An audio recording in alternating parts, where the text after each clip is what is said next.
নমস্কার বন্ধুরা, আশা করি আপনারা সবাই ভালো আছেন, সুস্থ আছেন। আজকে শুরু করছি ব্লগটি একটু নতুনভাবে। প্রথমেই শুরু করছি জুঁই ফুল দিয়ে। জুঁই ফুল দেখুন আমি কাটিং করেছিলাম, সেই কাটিংটা কিন্তু দেখিয়েছি। এই গাছটা দীর্ঘদিন ধরে পড়েছিল, কিন্তু বুঝতে পারিনি কেন ফুল হচ্ছিল না। একদিন এইরকমই ইউটিউব করতে করতে সার্চ করতে করতে বুঝতে পারলাম যে কাটিংয়ের কতটা প্রয়োজন আছে। সেই কাটিংয়ে দেখুন করছিলাম, তার পরেই ফুলটা ফুটেছিল। যদিও বলেন শুকিয়ে গেছে, তখন কেন তুলিনি। আসলে আজকের ব্লগটাই ঠিক সেই রকমই। আশা করি আপনারা সবাই ভালো আছেন। শুরু করছি আজকের নতুন ব্লগটি। দেখুন কেন শুকিয়ে গেছে ফুলটা তুলতে পারিনি সেটা বলে দিই। আসলে আমি 4 দিন ছিলাম না, সেটা বেড়ানোর ছবিগুলো আমি আপনাদের কিছুটা দেখিয়েছি। তখন কিন্তু গাছে ফুল জল দেওয়ার মতো কেউ ছিল না। তাই আমরা যখনই যেই বাড়ির থেকে সবাই যাই, সেই যাওয়ার ফলে কেউ কিন্তু বাড়িতে ছিলাম না, যার জন্য গাছে জল দিতে পারিনি। এই দেখুন গাছে জল না দেওয়ার জন্য পাতাও শুকিয়ে গেছিলো সব, তার জন্য দেখুন কিছু কিছু গাছ এইভাবে শুকিয়ে গেছিলো।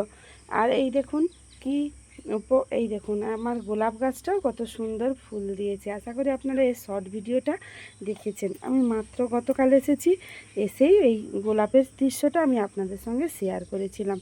এই দেখুন প্রত্যেকটা গাছ কিন্তু প্রায় ঝাম লেগেছিল জলের অভাবে। তারপরে হঠাৎই বৃষ্টি হওয়ার কারণে গাছগুলো কিন্তু একটু সতেজ হয়েছে। এই দেখুন জবা গাছগুলো কিন্তু কিছু ডাল নষ্ট হয়ে গেছে, এগুলো আমাকে কাটিং করতে হবে, না কাটিং করলে কিন্তু গাছগুলো ভালো থাকবে না। আরও একটা আপনাদের জন্য সারপ্রাইজ আছে, চলুন আগে দেখুন। এই গোলাপ গাছটা দেখুন পাতা কুঁড়ি সবই কিন্তু জলের অভাবে, মাত্র 4 দিন ছিলাম না। তাহলে ভাবুন এই তাপের প্রবাহে কত গাছপালা কত নষ্ট হয়ে যায়, তাহলে আমাদের গাছটা কি করতে পারে। এই একটা গাছ দেখুন জবা গাছ, যেটা নীল জবা ছিল, সেটাও কিন্তু শুকিয়ে গেছে। কিছু গাছে কুঁড়ি ফুটেছে, কিছু গাছে কিন্তু শুকিয়ে গেছে। যেমন আমি যখন দেখে যাই এই লেবু গাছটাতে প্রচুর পরিমাণে ফুল ছিল, সেটা কিন্তু আর নেই। এটা সুইট লেমনের গাছ, সেটা কিন্তু আর নেই। সেটাতে দেখুন আর পুরো সব ফুলগুলোই কিন্তু ঝরে গেছে, প্রচুর পরিমাণে ফুল ধরেছিল। চলুন বন্ধুরা, এবার আপনাদের জন্য একটা সারপ্রাইজ থাকছে। যেমন থাকছে এই গাছটা, শুকনো গাছটা দেখুন। প্রত্যেকটা প্রত্যেকটা গাছের একটা একটা নিজস্ব বৈশিষ্ট্য থাকে। প্রত্যেকটা গাছই কিন্তু এতে ছিল, ছাদে ছিল। তার মধ্যে দেখুন এই গাছটা কিন্তু শুকিয়ে গেছে, সেই জন্য প্রত্যেকটা জবা গাছ যে সমান হয় না। আর এই গাছের দেখুন কিছু পাতাও কিন্তু শুকিয়ে গেছে। এটা 7 পাতার গোলাপ গাছ। এই গোলাপ গাছটা দেখুন শুকিয়ে গেছে। আবার জলের অভাবে অ্যাডেলিয়ামটাও কিন্তু ভালো আছে। এই গোলাপ গাছগুলো দেখিয়ে নিই। আর যেমন ক্ষতি হয়েছে আমার এই মাধবীলতাটা। এই মাধবীলতাটা ছিল টবের মাধবীলতা, জলের অভাবে দেখুন কিভাবে শুকিয়ে গেছে। সেদিন রাত্রে এসেই কিন্তু জল দেওয়ার পরে একটু সতেজ হয়েছে, সব গাছগুলোই প্রায় শুকিয়ে গেছে। এই দেখুন এই আমার মিনি, এটাকে জুঁই বলে, মিনি জুঁই যেটাকে বলে, বা মিনি কুন্দ, না জুঁই না এটা কুন্দ। এইটা হচ্ছে জুঁই। জুঁইয়ের এখনও কিন্তু ফুল আসেনি, এটাকে আবার কাটিং করতে হবে। এইবার বাড়িতে আছি, এবার কাটিং করতে হবে। এই দেখুন জুঁইটা কত সুন্দর ফুটেছে। আর অ্যালোভেরা গাছগুলো তো জানেন জল কম দিলে ঠিকঠাক থাকে।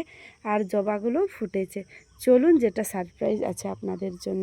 আমি ড্রাগন গাছে 4টে ফল দেখে গেছিলাম, এই দুটো, আর ওইখানে একটা, আর একটা দূরে আছে দেখুন, ওই দূরে দূরে একটা আছে।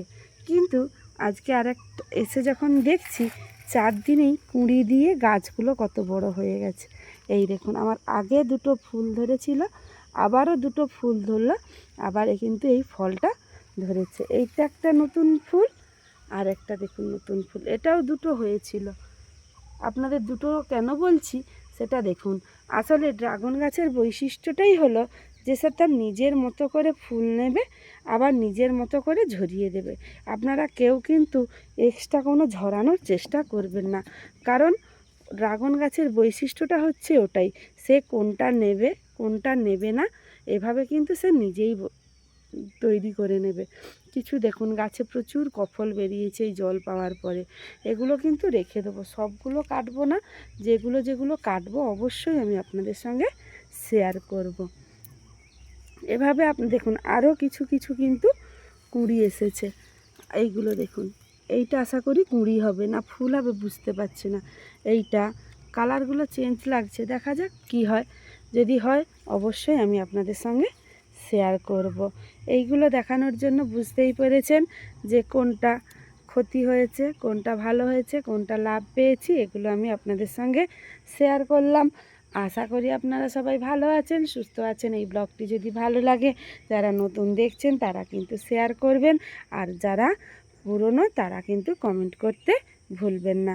আর দেখুন এই গাছগুলো আমি সব ড্রাগন গাছের ডাল ভেঙে ভেঙে লাগিয়েছিলাম, সেগুলোও কিন্তু সুন্দর করে কফল বেরিয়েছে। এই ঘাসগুলো আবার আমাকে তুলতে হবে। এই 3-4 দিনেই কিন্তু গাছগুলো এভাবে হয়ে গেছে।